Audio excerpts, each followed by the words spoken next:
ha, ha, ha, ha, ha, ah.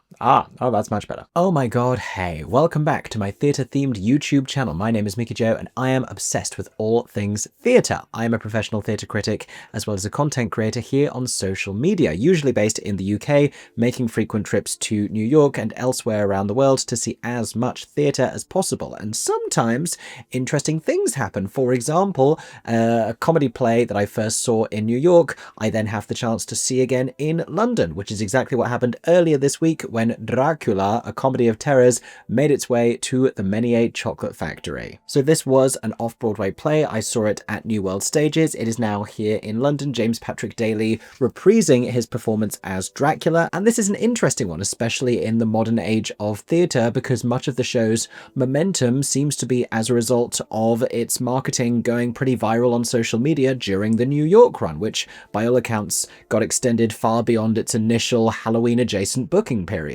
But with more shows heading from off-Broadway to London, and it's happening a lot very recently, this, Titanic, White Rose over at the Marylebone, hell, even the since transferred to Broadway Oh Mary seems to be eyeing up a London run in the not too distant future. It begs the question, do we actually have the audiences here in London for these kind of wacky, slightly more risque late-night comedy shows? And is their arrival going to fundamentally shift something in West End theatre-going culture? After all, many of New York's audiences are perfectly happy to see a 90-minute show and then go out for dinner and drinks afterwards. That's not really something culturally which happens here. And you'd be surprised the extent to which that has a real impact on the type of theatre that we like to see. But of course, our main focus today is actually on the show itself. What is Dracula, a comedy of terrors, and is it any good? Do the show's new British cast members offer bloody good laughs, or is the whole thing doomed for all eternity? That is what we will be discussing in today's full review. If you enjoy this one, make sure to subscribe to my theatre-themed YouTube channel and turn on those notifications so that YouTube lets you know every time I have shared a new review,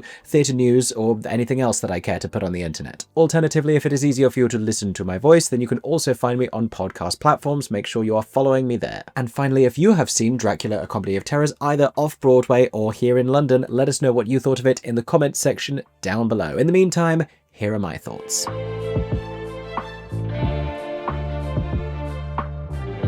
So Dracula, a Comedy of Terrors, as its title may suggest, is a parody of the Bram Stoker Dracula story, co-written by Steve Rosen and Gordon Greenberg, who also directs, which shines a little bit of light on how the show has made it to the Menier Chocolate Factory in London, ostensibly a very different type of a venue to New World Stages in New York, but Gordon has worked on multiple productions previously at the Menier, including the very recent production of The Baker's Wife. And it's also not entirely unfounded, because we've seen wacky sort of parody comedy at this venue before, and that is exactly what this is. It feels very much akin to the world of Mischief Theatre shows, who, if you don't know, are the brilliant and hilarious minds behind The Play That Goes Wrong and Comedy About a Bank Robbery, and their upcoming show, The Comedy About Spies, and all of those, as well as long-running comedy productions like The 39 Steps. There are many aspects in terms of the way that this is directed, the way that this is staged, that feel familiar of those. A lot of visual comedy, even at the very beginning, with these characters coming out holding these books that they toss behind their heads as they announce that this version of Dracula is going to be considerably shorter than the novel, and then carrying on with these yellow prop eyes that they hold, and a comically bumpy carriage ride perpetrated on some chairs with the young and naive Mr. Jonathan Harker, reconceived here as a real estate agent going to meet with a particularly wealthy and mysterious client, Count Dracula, who has just acquired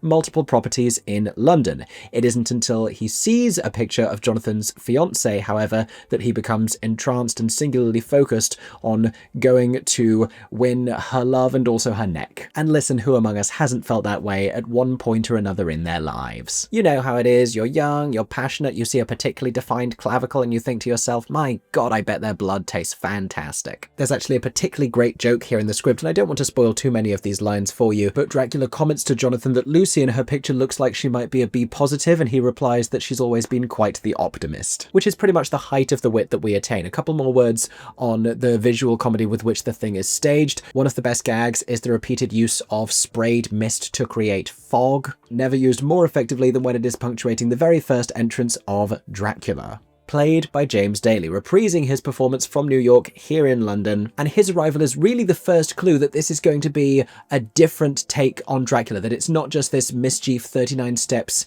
esque parody, silly, multi-rolling version of the story, that there's another dimension to this. Because just beforehand, we've had that whole carriage ride sequence. We've already seen actors, like Comedy Beard playing a different gender, stuff we've seen on stage comedically before in a lot of these shows. That whole carriage sequence feels not unlike something out of Mel Brooks and Young Frankenstein. But when James Daly is silhouetted in that entrance in the middle of the stage, looking like a 12 feet tall Abercrombie model with coiffed blonde hair, leather trousers, and a sleeveless button-up sheer lace shirt, it's clear that we're also doing a version of Dracula that is a little more contemporary and a little more queer. And in truth, those are aspects of it that I wish we leaned more into, because that first entrance of Dracula is where we really accelerate to something more exciting, and every gag really lands when he is on stage. It's when we lose him and it goes back to being just another parody comedy, because the other characters aren't quite as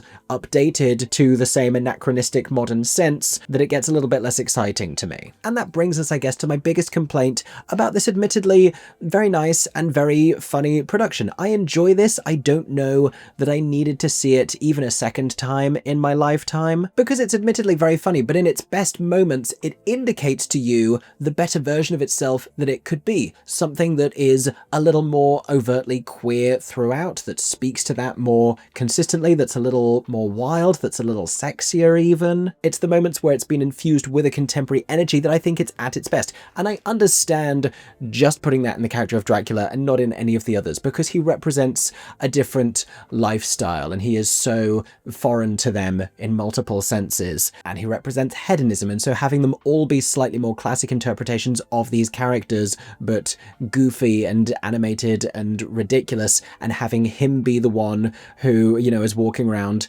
with headphones on and spraying his own fog for his entrances and sipping on blood out of a little hospital blood bag and making jokes about duty-free savings being disappointingly minimal. I understand where that comes from in a character sense, but it's also the best material. And when we lose him, it weirdly resembles a little too closely a pretty traditional production of the Dracula story. I just think too much of the best comedy rests on his shoulders, and they find funny in other places. There is a lot of cross-dressing, which I think made more sense to me in New York than it does here in London. I think the way that those performances were, it just came across a little better, and it's done with equal opportunity, because you have Diane Pilkington here playing almost entirely male roles, and you have Sebastian Torkia opposite her playing almost entirely female roles, with a bit of a wild romance arising between the two in the second act. This because one of Diane Pilkington's characters, sort of the main one that she portrays, is Dr. Westfeld, the father of Jonathan's intended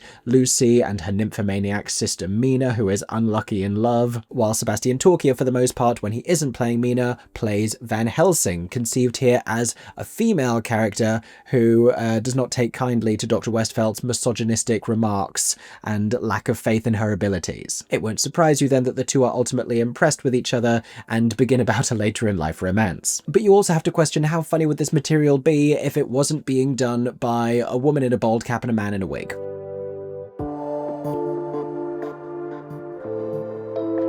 Now, in terms of changes that they've made from New York to London, there are a small handful of specifically British cultural references that have been peppered throughout. Janet Street Porter gets a mention and sort of catches strays. Mina, the character, also catches strays while on her deathbed. That's hilarious. And there's a line, and I can't remember what the location was for the original production, but I guess the punchline is about having a timeshare property in a laughably really terrible place to go, and I will let you guess the British location that they use for this punchline in this production. Where is the worst place that you would want to have a timeshare? Which is a hilarious cultural update in and of itself, because we don't really say timeshare. I also think by and large the British audience is a little less Broadway stagey. I liked the chorus line choreography moment. I don't know to what extent it landed with everyone. It doesn't really need to, it's just sort of in passing. But what does work is the slight shift in, for example, Sebastian Torkia's performance, where some of his characterizations almost moved towards the pantomime. It almost lived in a panto realm, which I feel is a really reliable touchstone for a lot of these comedies, a lot of the more absurd comedies coming over to the UK, trying to grasp at a sense of, what we enjoy comedically. Titanic spoke about this as a reference point with the way that the show worked in terms of audience engagement and the ad-lib and a lot of its structure. And interestingly, there are a couple of witty little repetitive comedy moments in the script and in the staging that felt familiar of pantomime. There's one moment where the characters are walking round and round the stage, and every time they move behind a piece of scenery, they are mimicking going down a set of stairs. They're like, oh, we have to go down another flight of stairs, and then another flight of stairs, and then another flight of stairs, sort of winking to each other and getting fatigued about having to pretend to do it again. There is also, and this is another of the best moments in the script, a section where a character says, go back a word or two, and people run through the sentence that they just said backwards, one word at a time, until they get to the particularly important word, and then they'll say, that's it. And really fascinatingly, even though I have talked about the issues that I have with it and the way that I think it could be funnier and a little more laugh a minute, I would describe this currently as like,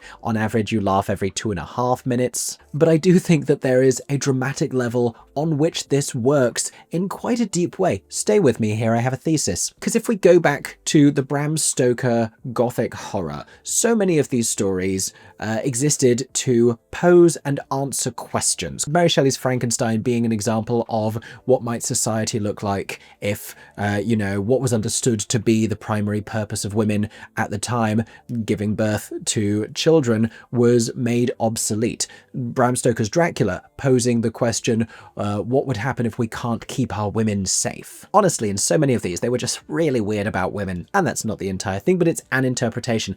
And this Dracula in the modern day is obviously less concerned with that message, and so what this sort of moves towards instead feels very familiar of Rocky Horror. Now, you can enjoy Rocky Horror for the vibes, but there is also a narrative happening there to do with emboldening a very straight-laced, conservative young couple to enjoy their own pleasures and live a slightly more hedonistic and free lifestyle. Dr. Frankenfurter in Rocky Horror, spoilers for Rocky Horror by the way, initiates separate sexual encounters with both Brad and Janet, who are a couple, and that doesn't all the way happen in Dracula, A Comedy of Terrors, but it is hinted at and even commenced a little bit with both Lucy and Jonathan, because I guess Dracula doesn't mind where he's getting that blood as long as it's fresh. And in Rocky Horror, through their encounters with Frank, Brad and Janet each have their own sort of awakenings. And there's a real similarity in the way that Jonathan and Lucy's feelings towards Dracula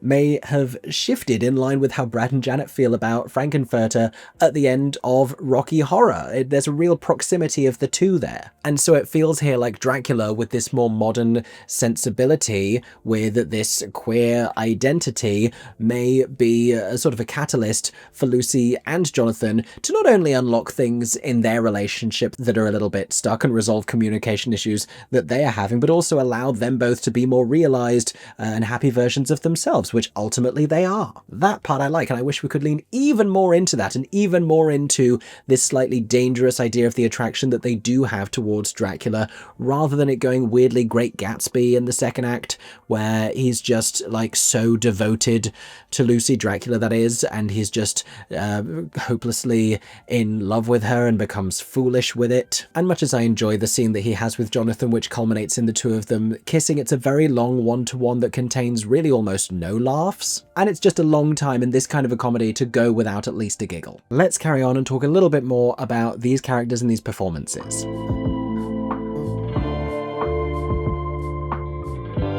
So James Daly is really terrific as Dracula, really understanding of the comedy tone of the whole thing and the ridiculousness of it. That opening scene is so winning when he's finalizing a business transaction with Jonathan, but also flirting with him at the same time. And then in addition to that, is also a little annoyed by how particular he is. And he's also working out, and Jonathan is clearly a little bit flustered. But the Dracula vibe is also like contemporary, slightly wealthy, a little bit douchey, like as he's acquiring all of these properties and talking about getting all his stuff at a farmer's market. Like, it's so modern, it's so silly. One of the best laughs that he gets from this British audience is when he has returned to the home of the Westfelts, clearly with ulterior motives, but among that also just wants his cake plate back, and issues a reminder at one point saying, and also the cake plate. That's hysterically funny. It makes us think, vampires, they're just like us. And the senseless erotic response that he has to blood is so over the top, ridiculous, brilliant. It's exactly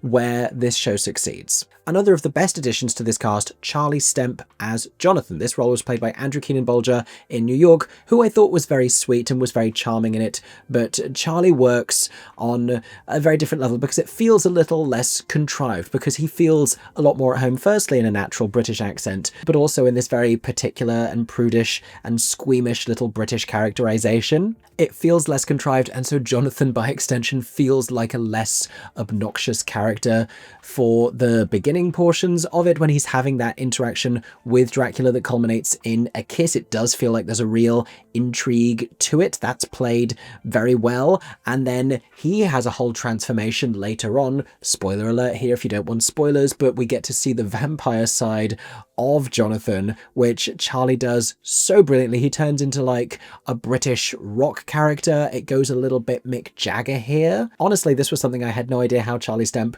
was going to do. A lot of it I was really surprised with. I mean, Charlie Stemp was not casting I expected to see in this, because we're used to him at this point fronting big all singing, all dancing musicals. He gets to tap dance for a little bit. They have a section where they are on horseback, they're on hobby horses, and it turns briefly into Monty Python. But as they're imitating the clip-clop of horse hooves with their feet, he gets to do a little bit of an extended tap sequence there and gets a little round of applause, or at least he did from the audience when I saw the show. Safina Lada plays the tragic heroine Lucy, as well as other roles. Lucy conceived here as a more strong-willed young woman who seeks out danger and adventure and is a little disappointed in Jonathan, her fiancé, for not feeling the same way, for being a little more fearful of just about everything, which is why there is that exciting electricity and intrigue between her and Dracula. Consistently one of my favourite parts of the show that she did a great job in delivering is this moment where he really preys upon her in a moment of vulnerability, and she runs away and throws herself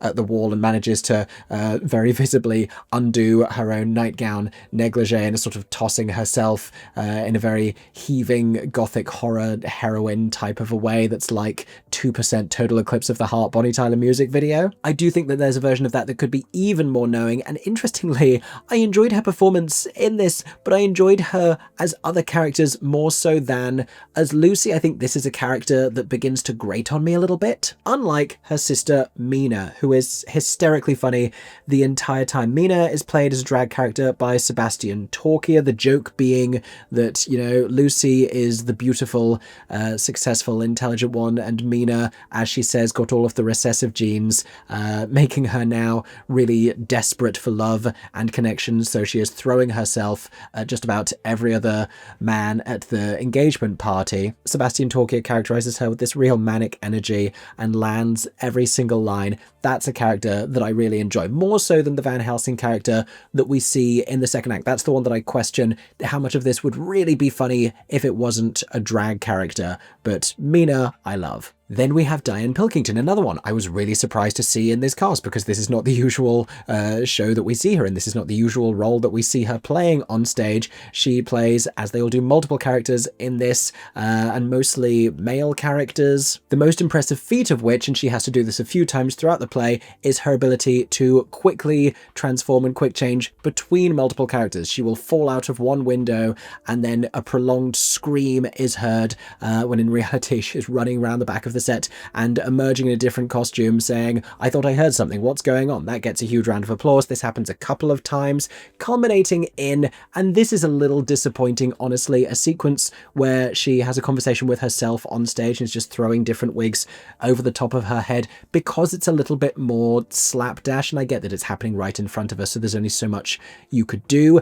Then it doesn't read as funny, but it feels like the culmination of this joke that it's been building towards. What might be better is to do a Victoria style half costume, and literally she can turn on a 180 and talk to herself the entire time, although the seating at the Menier Chocolate Factory is really, really wide, so that gag isn't going to work for everyone unless she's way upstage, and the stage is not that deep. Really, I'm just explaining away the logistical issues behind why a joke like that wouldn't work, but just throwing the wig vaguely over the fringe, that didn't do it either. And it's emblematic almost of a lot of what this show is, which is funny enough material, and material the likes of which we've been laughing at on stage in similar kinds of shows for a couple of decades now. the formula which has honestly really been perfected by the folks over at Mischief Theatre, and which has been seen extensively around the UK with the prolific production of the 39 Steps, has started to feel a little bit tired, and it feels like they touch on aspects of it that are a lot more contemporary and untapped, especially with the way that they bring Dracula as a character into this story. That is more of the energy that I would love for this show to lean into, a version of it that is crazier and hotter and gayer. I just think that would be fun. In any case, those have been my thoughts about Dracula, a comedy of terrors at the Menier Chocolate Factory, a legitimately funny show, a wild night out. Go and check it out if you are looking for laughs, and if you have seen it already, let us all know what you thought in the comments section down below. Thank you for listening to this new review. Stay tuned for more coming very soon here on YouTube as well as podcast platforms. Make sure you're subscribed, following me, you know what to do. And I hope that everyone is staying safe and that you have a stagey day. For 10 more seconds, I'm Mickey Joe Theatre. Oh my god, hey. Thanks for watching, have a stagey day. Subscribe!